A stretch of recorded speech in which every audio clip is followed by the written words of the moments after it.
అందరికీ జైభీం. నేను Rajesh Mahasen. Welcome to Mahasen media. ఈరోజు మహాసన్కి ఒక శుభవార్త అండి. మా మీద పెట్టిన ఒక 3 కేసులు ఈరోజు ఎవరైతే పెట్టారో వాళ్ళే వచ్చి కాంప్రమైజ్ అయిపోవటం, అది లోక్ అదాలత్లో కేసులు రద్దుపరచడం జరిగింది. చాలా ఆనందం అనిపించింది మాకు. చంద్రబాబు నాయుడు గారు అధికారంలో రాగానే తప్పుడు కేసులు, తెలుగుదేశం కార్యకర్తల మీద ఉన్న తప్పుడు కేసులు వాటికి అవే తొలగిపోవటం. ఆల్రెడీ ఈ రోజు అయితే స్టేట్మెంట్ ఇచ్చారు నూతనంగా తెలుగుదేశం పార్టీ రాష్ట్ర అధ్యక్షులుగా ఎన్నికైన పల్లా శ్రీనివాసరావు గారు. తెలుగుదేశం కార్యకర్తల మీద పెట్టిన కేసులన్నింటిలో కూడా తెలుగుదేశం పార్టీ వాళ్ళకి అండగా ఉంటుంది కార్యకర్తలు, కానీ వారు భరోసా ఇచ్చారు. అయితే వారి దృష్టికి వెళ్లకుండానే ఇవన్నీ కూడా పట్టపంచలైపోవడం మాత్రం చాలా ఆనందం కల్పించింది మాకైతే. దాంతోపాటు చేసిన పాపం తిప్పికొడుతుంది అనడానికి మరొక ఉదాహరణ ఈ రోజున మా కంటపడ్డదండి. ఏంటి రాజేష్ ఆ ఉదాహరణ అని మీరు అడగొచ్చు. మా జగన్మోహన్ రెడ్డి గారు వేళ పేపర్లో స్టేట్మెంట్ వచ్చిందండి, ఆయన మాట్లాడిన స్టేట్మెంట్. ఏంటండి అదంటే, ఫలితాలు చూసి అన్ని వదిలేసి హిమాలయాలకు పారిపోదాం అనిపించిందట. ఆ మాట అన్నట్టట జగన్మోహన్ రెడ్డి గారు. జగన్మోహన్ రెడ్డి గారిని నేను చాలా రోజుల క్రితం చెప్పాను, ఏమంటే మీరు చేసే పనుల వల్ల 150 ఓట్లో ఖచ్చితంగా ఒక నెంబర్ ఎగిరిపోతుంది, మీరు కాసుకోండి అని అన్నాను. అది ఆ చివరన్న 1 పోతే 15 అవుతాయి, ఈ చివరన్న 1 పోతే 51 అవుతాయి, మధ్యలో 5 పోతే 11 అవుతాయి. మేము చెప్పినట్టే మధ్యలో 5 ఎగిరిపోయింది. దాంతోపాటు ఈయన హిమాలయాలకి పారిపోదాం, సేమ్ అదే వర్డ్. ఎందుకంటే జగన్మోహన్ రెడ్డి గారు TV9 మా కాంతంగాడు ఉన్నాడు కదా, కాంతంగాడితో కేసులు పెట్టితే నేను కుటుంబాన్ని తీసుకుని హిమాలయాలకి వెళ్ళిపోయాను. హిమాలయాల దగ్గరలోకి షిమ్లాకి వెళ్ళి, షిమ్లా ఏదో కొండ ఉంటుందండి, కొండకి ఇలా చూస్తే అక్కడ హిమాలయాలు కనపడిపోతున్నాయి. ఆల్మోస్ట్ అక్కడికి వెళ్ళిపోయాను నేను.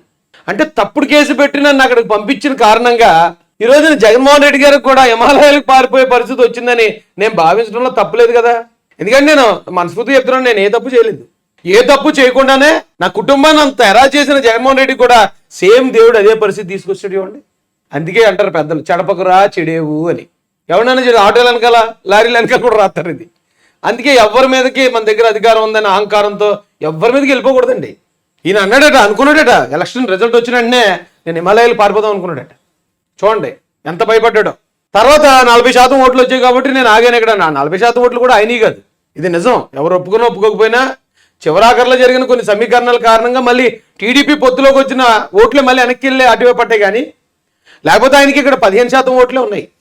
మళ్ళీ రేపు ఎలక్షన్ చూడండి, ఎందుకు మీరు లోకల్ ఎలక్షన్ వస్తుంది కదా, అప్పుడు చూడండి 15% ఓట్లు కూడా జగన్ గారికి పడవు. రేపు వచ్చే ఎలక్షన్ చూడండి 15% మించి ఓట్లు పడవు. అయిపోయింది ఆయన. అంటే ఆయన నిజస్వరూపం ప్రజలందరికీ అర్థమైపోయింది. ఆయన అబద్ధాలు చెప్తే జనాలు నమ్మేస్తారు అనుకున్నాడు. అంత తెంగురోడు ఎవడో లేడు ఆంధ్రప్రదేశ్లో అనేది ఆయనకి అర్థమైంది, గుణపాఠం అది. చూడండి సేమ్ అదే మాట వాడాడండి. ఒక సామాన్యుడిని అధికారం ఉంది కదా హింసించి హిమాలయాలకు పంపించేస్తే సేమ్ ఆయన కూడా దేవుడు ఉన్నాడండి బాబు, మనం లేడు అనుకుంటాం. కానీ ప్రతి మాట ఈయన ఎత్తాడు, ప్రతి అన్యాయాన్ని చూసేస్తాడు.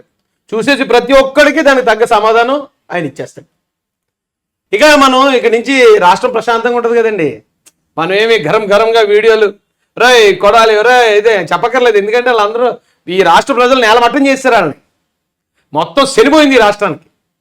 మొత్తం ఏదైతే ఈ క్రిమికీటకాలు ఉన్నాయో వైసీపీలో, క్రిమికీటకాలు అన్నీ కూడా సర్వనాశనం అయిపోయి కొడాలిగాడు రోజా, లేకపోతే ఈ బాబాల మాటలు ఎంత ఘోరంగా ఉండేయండి.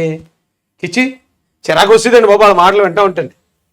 ద్వారంపూడి కుటుంబానికి లబ్ధి చేకూర్చేలా అధికారులు తీరు. వైకాపా ప్రభుత్వంలో వ్యవస్థీకృత రేషన్ మాఫియా. ఓన్లీ కాకినాడను బేస్ చేసుకుని కొన్ని వేల టన్నుల రేషన్ బియ్యాన్ని ఐవరీ కోస్ట్కి ఎగుమతి చేశాడు ద్వారంపూడి చంద్రశేఖర్ రెడ్డి. 30 సంవత్సరాల పాటు వెళ్ళి అధికారాన్ని ఫిక్స్ అయిపోయారండి వాళ్ళు. అన్నీ మనం వాడేసుకోవచ్చు, గవర్నమెంట్ స్థలాలన్నింటిలోనూ కూడా మన ఆఫీసులు కట్టేసుకోవచ్చు, మొత్తం రాష్ట్రాన్ని కబ్జా చేసేసి 30 సంవత్సరాలు మనమే అనుకున్నారు. కానీ ఇంత తొందరగా జనాలు రియలైజ్ అయిపోయి వాళ్ళు ఇంట్లో కూర్చోబెడతారని ఊహించలేదండి.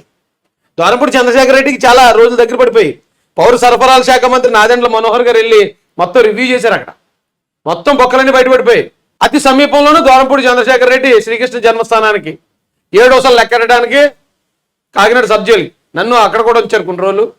మరి ఆ పాపం కూడా ద్వారంపూడి చంద్రశేఖర్ రెడ్డి తగలాలి కదా, వెళ్ళిపోతున్నాడని భావిస్తున్నామండి మేమైతే.